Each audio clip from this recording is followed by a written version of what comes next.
दोस्तों नमस्कार।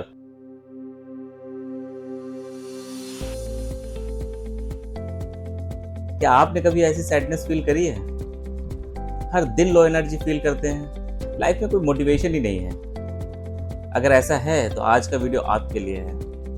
कब ये नॉर्मल सैडनेस डिप्रेशन बन जाती है, कब ट्रीटमेंट की ज़रूरत होती है, आज हम सब जानेंगे डिप्रेशन के साइन, उसके रीज़न और सिंपल सोल्यूशन के बारे में। तो दोस्तों मेरा नाम है डॉक्टर अमित श्रीवास्तव। मैं एक सर्टिफाइड होम्योपैथिक प्रैक्टिशनर हूँ और पिछले 15 सालों से लखनऊ में प्रैक्टिस कर रहा हूँ। तो चलिए वीडियो को शुरू करते हैं।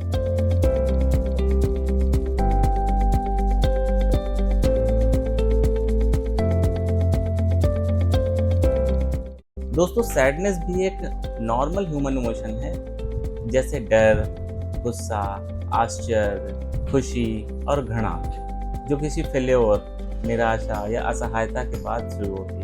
सैडनेस एक नॉर्मल ह्यूमन इमोशनल स्टेट है जो हम सब कभी ना कभी एक्सपीरियंस करते हैं, जबकि डिप्रेशन एक सीरियस मेडिकल कंडीशन है जिसे हम मेजर डिप्रेसिव डिसऑर्डर भी कहते हैं। दोस्तों नॉर्मल जो है वो है सैडनेस। हम एग्ज़ाम में फेल हुए, थोड़ा समय फैमिली के साथ बिताया, थोड़ा समय दोस्तों के साथ बिताया और धीरे धीरे करके हम वो इंसिडेंट भूल गए और आगे बढ़ गए, हमारी सैडनेस खत्म। इसी तरह हमारा मोबाइल चोरी हो गया या खो गया, थोड़े समय के लिए हम उदास हुए, जब समय बीता नया मोबाइल आ गया और हम फिर से खुश हो गए। और जबकि इसके विपरीत एक लेडी है, ग्राफिक डिज़ाइनर है, पेंटिंग करना उसे पसंद है, दोस्तों के साथ समय बिताना उसे अच्छा लगता है, फैमिली उसके लिए बहुत इंपॉर्टेंट है और वो उसको टाइम भी देती है, लेकिन पिछले 1 महीने से है वो सुबह सो के उठती है तो लो फील करती है, जबकि रात में उसने पूरी नींद ली है। दोस्तों के साथ बैठने का उसका मन नहीं करता है, उसे लगता है कि अब बोझ बन गई है, फैमिली से कट के रहती है। अचानक से उसका वजन गिरने लगा, जो उसकी मेन हॉबी थी पेंटिंग करना, वो भी अब नहीं करती है, उसका मन ही नहीं करता है पेंटिंग करने का।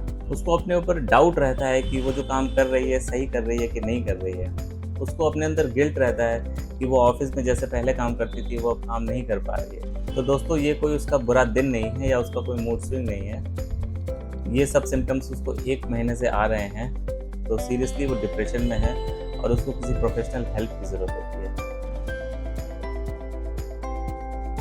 तो दोस्तों डिप्रेशन यानी मेजर डिप्रेसिव डिसऑर्डर में हमारा मूड डिप्रेस रहता है। डिप्रेशन एक सैडनेस के बाद की स्टेट है। अगर हम लगातार सैड बने हुए हैं तो हम धीरे धीरे करके डिप्रेशन में पहुंच गए हैं। सुसाइडल आइडिएशन होता है, पैसिव सुसाइडल थॉट्स आते हैं, खुद की लाइफ को ख़त्म करने के थॉट्स आते हैं, उसकी भूख में अल्टरेशन देखने को मिलता है, या तो उसकी भूख बहुत ज़्यादा कम हो जाती है या बहुत ज़्यादा बढ़ जाती है। सोसाइटी से वो अपने आप को कट ऑफ कर लेती है। कॉग्निटिव डिस्टॉर्शन फील होता है, यानी फीलिंग ऑफ गिल्ट आती है। उसको ऐसा लगता है कि हम जो काम कर रहे हैं वो सही नहीं हो रहा है। लॉस ऑफ प्लेजर, यानी जो काम करने में उसको पहले बहुत ज़्यादा इंटरेस्ट आता था अब वो उसी काम को नहीं कर रहे। डिफ़िकल्टी इन कंसंट्रेशन होता है और low energy all the day feel करती रहती है। तो दोस्तों इसके लिए कुछ फैक्टर्स रिस्पॉन्सिबल होते हैं, आइए उनको डिस्कस करते हैं। पहला है न्यूरोकेमिकल फैक्टर्स। हमारे ब्रेन में कुछ न्यूरोट्रांसमीटर्स होते हैं जैसे सेरोटोनिन, डोपामिन एंड नॉरएपिनेफ्रिन।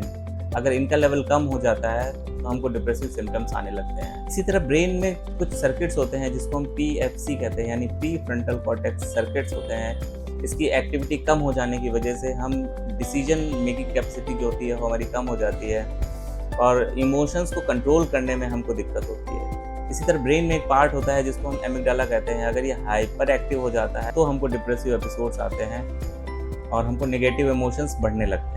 इसी तरह HPA एक्सिस होता है, इसकी वजह से क्या है कॉर्टिसोल का लेवल बढ़ जाता है और जिसकी वजह से हमको डिप्रेसिव सिम्टम्स आने लगते हैं। तो दोस्तों अब हम बात करते हैं ट्रीटमेंट की। तो अगर हम ये कहते हैं कि सिर्फ दवाई खाओ और आप ठीक हो जाओगे तो ये थोड़ा ज़्यादती हो जाएगी।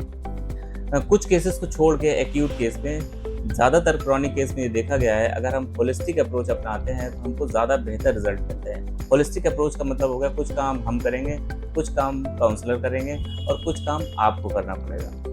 दोस्तों आज हम दवाई के बारे में बात नहीं करेंगे क्योंकि डिप्रेशन के सिम्टम्स अलग अलग हो सकते हैं, डिप्रेशन के रीजंस अलग अलग हो सकते हैं, तो डिप्रेशन की दवाइयाँ भी अलग अलग हो जाती हैं। तो after the individualise the patient हम ट्रीटमेंट और अच्छे से दे सकते हैं। लेकिन अगर साथ में आप एंग्जाइटी भी फील करते हो और एंग्जाइटी की वजह से आप लो फील कर रहे हो तो हमारा लास्ट वीडियो देखिएगा, वो एंग्जाइटी पे था। उसमें एंग्जाइटी को कम करने के लिए मैंने कुछ दवाइयाँ बताई थी, आप उसका इस्तेमाल करके अपनी एंग्जाइटी को कम कर सकते हैं। तो अब हम ट्रीटमेंट के बाद बढ़ते हैं जो काम काउंसलर करेगा। काउंसलर हमको कुछ कॉग्निटिव थेरेपीज़ देगा या डिप्रेशन को कम करने की अलग-अलग थेरेपीज़ हैं, उसका यूज़ करके हम अपने डिप्रेशन को कंट्रोल करके रख सकते हैं। अब बात आती है आपको क्या करना है, यानी मरीज़ को क्या करना होता है। तो मरीज़ को कुछ पॉइंट हैं, उस पे अगर हम बात करें तो वो अपने डिप्रेशन के एपिसोड को काफ़ी कम कर सकता है या अच्छा फ़ील कर सकता है। तो पहला जो है वो एक प्रॉपर रूटीन मेंटेन करना है। रूटीन मेंटेन करने से क्या होगा ना कि आपको अपनी लाइफ में एक एम मिलेगा और एक गोल मिलेगा, तो उस गोल पे अगर आप काम करेंगे तो आपका डिप्रेशन धीरे-धीरे करके कम हो जाता है। नंबर 2, योग और मेडिटेशन। रिसर्च में ये पाया गया है जो व्यक्ति योग और मेडिटेशन को फॉलो करता है उसको इस तरीके के सिम्पटम्स कम आते हैं। अगर आप डिप्रेशन में हैं तो सीरियसली आप अपने किसी अच्छे दोस्त या किसी फैमिली मेम्बर से बात करें, उससे टच में रहें और अपनी प्रॉब्लम्स उसको शेयर करते रहें, तो आपके जो डिप्रेसिव एपिसोड्स होते हैं ये धीरे धीरे करके कम हो जाते हैं, या जो डिप्रेशन लगातार बना रहता है इसमें आपको बेटर फील होने लगता है। नेक्स्ट पॉइंट है music.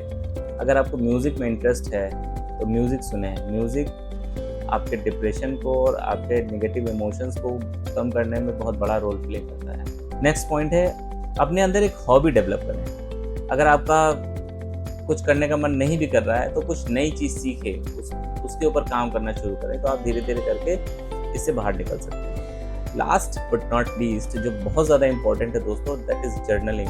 What you are feeling, आप क्या सोचते हैं, क्या महसूस करते हैं, लाइफ से क्या चाहते हैं, लाइफ ने क्या दिया है आपको, ये सब कुछ आप अपनी डायरी में लिखें। इसको लिखने से, प्रैक्टिस करने से आपकी जो सैडनेस है, आपकी जो डिप्रेशन है, आपकी जो एंग्जाइटी है, ये काफ़ी हद तक कम हो जाती है।